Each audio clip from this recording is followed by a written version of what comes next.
ኦ ማነች? ሚስቱ ናት። ፍቅረኛው እኮ እኔ ነኝ። እንተዋወቅ።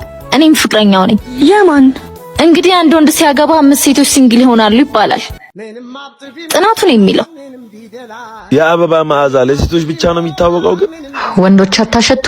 እኔ በበኩሌ ከአበባና ከሲጋራ ጠረኑ የቱ ነው አሪፍ ቢባል ላስብበት እችላለሁ። ዝንጀሮም ልክ እንዳንተ ነው።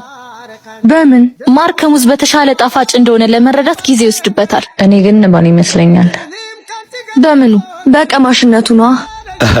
አንድ ምግብ ያዝጎመጀኝና ላዩን ብቻ ሳየው መብላት ያምረኛል። ቀርቤ ደግሞ ሳየው በጣም ይዘጋኛል።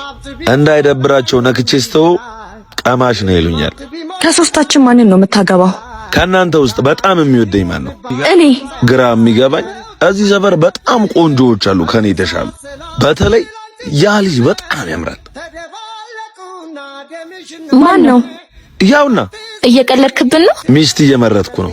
እኛን እያስፈለግክ አንተ ትመርጣለህ? ትዳር በመጽናት እንጂ በመፈለግ አይገኝም። በመፈለግ ምርጥ መኪና ልታገኝ ትችያለሽ። እጅሽ ላይ ያለው ባል ላይ ከጸናች ትዳር ታገኛለሽ።